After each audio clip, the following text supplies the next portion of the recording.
today we're gonna read it's like a magic tree house, and Jack and Annie are doing a lot of missions. Magic Treehouse Merlin missions. Christmas in Camelot. I think Jack and Annie's country is a Christmas. And now, are you ready for this? Magic Treehouse Merlin missions Christmas in Camelot. And today we'll start at chapter 1 and the end of reading at chapter 2. So, are you ready for this? A lot of stories. Now, here we go. And first, you can read the Magic Treehouse Merlin missions Christmas in Camelot.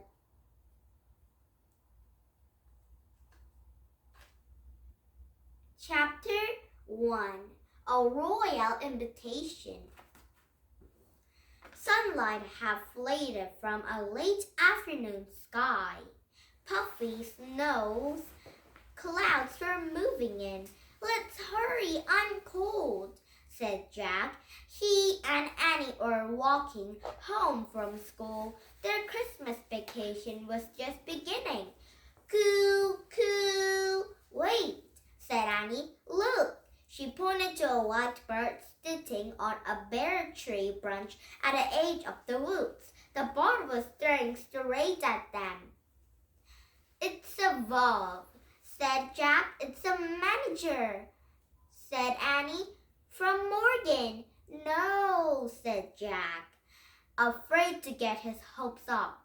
And they hadn't seen Morgan lately in a long time. He really missed her. "Yes," said Annie. She has a mission for us. I can feel it." In the hush of a cold twilight, the above spread its wings and flew into a frost-creed woods.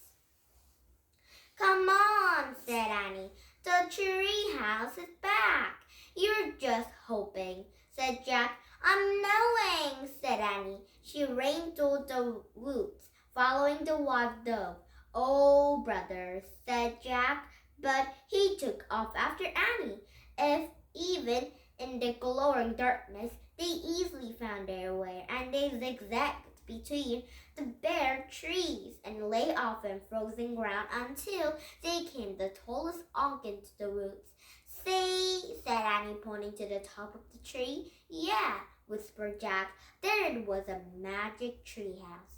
"Morgan!" shouts Annie, and Jack held up his breath, waiting to see the entrance to a treehouse window. But Morgan didn't appear. Annie grabbed his rope ladder and stirred it up. Jack followed.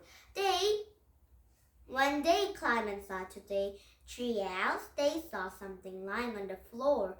It was a squirrel rolled up and tied with a red violet ribbon.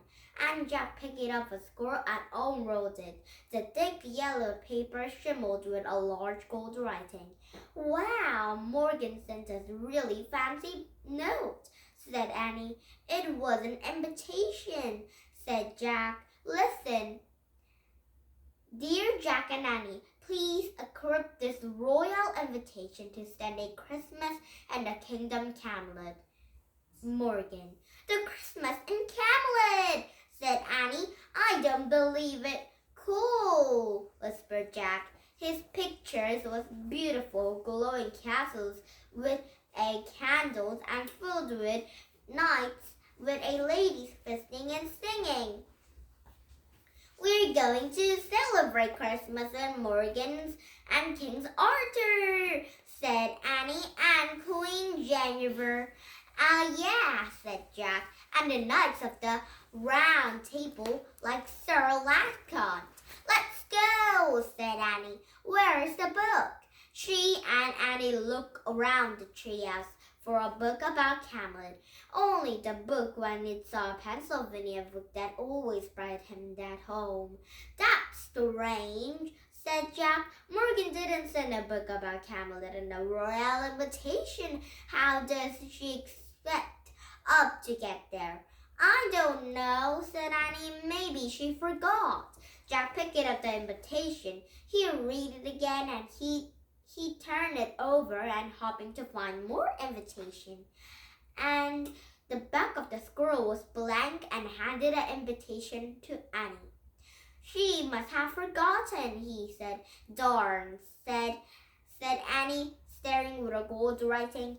I really wish I could go to the Camelot. The tree branches rusted and the wind began to blow. What's happening? Said Jack. I don't know, said Annie. Wait a minute, said Jack. You was holding the invitation and you made a wish. The wind blew harder. That must have made the magic word, cried Annie. And Jack felt a scurry of joy.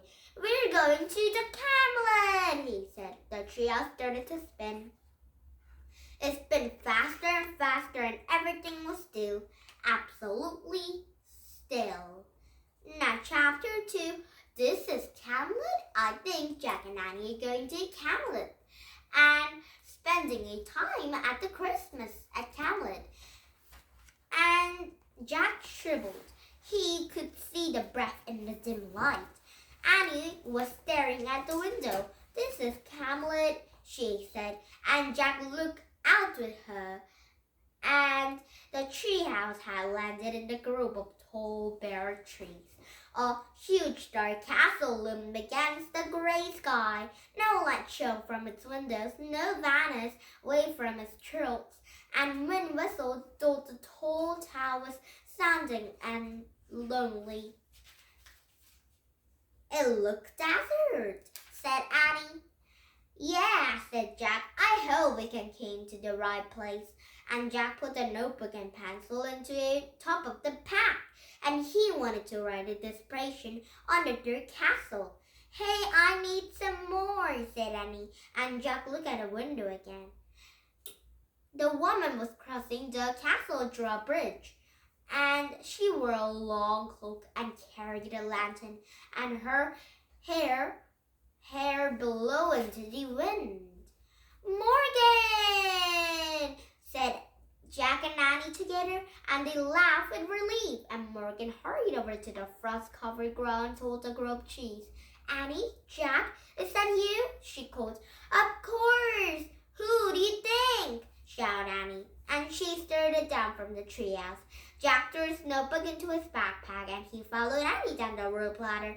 When they reached the icy ground, they ran to Morgan and both threw his arms around her.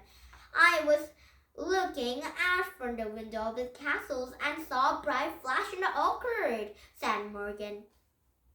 What are you doing here? You didn't send a treehouse for us, said Jack, with a royal invitation to spend a Christmas in Camelot, asked Annie. No, said Morgan. She sounded amored, but the invitation was sized with an M, said Jack. I don't understand, said Morgan. We are not celebrating the Christmas in Camelot this year.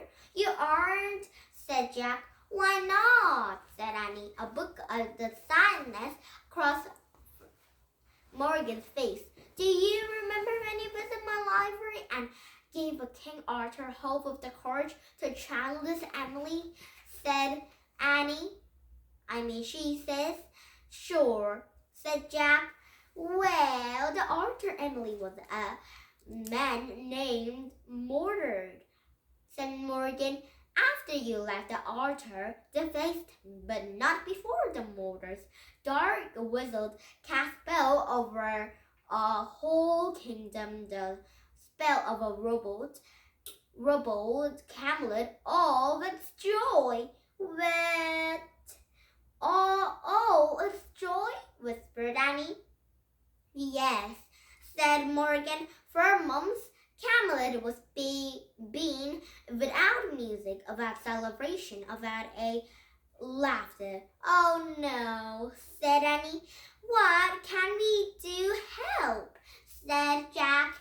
And I think the invitation says to Morgan, write it down because it's the last alphabet. It's M, but it's say another, the King Arthur kind of friends or someone So it's not might be Morgan to celebrating at the Christmas at the Camelot.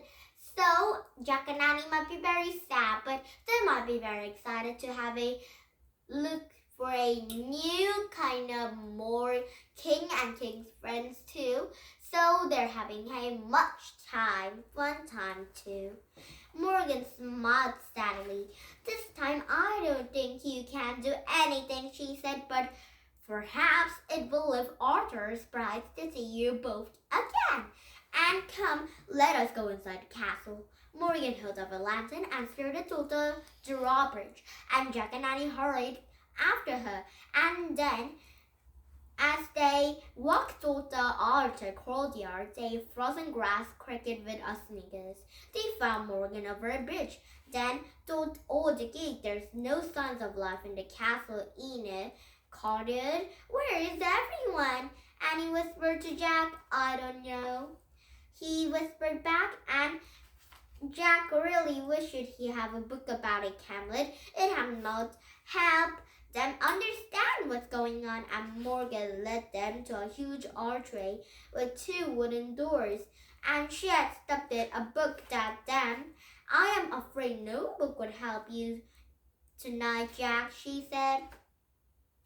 And she started that Morgan read the slides. "Why not?" asked Annie. "On your another journey, so you can visit a real place in time this history," said Morgan. "Camelot is different." "How?" said Jack. "The story Camelot is a Lingland," said Morgan. "The Lingland was story begins so true, but in that imagination takes over different people in the different times in the story. They can use their imaginations to add new parts, and they can use the England it's kept alive.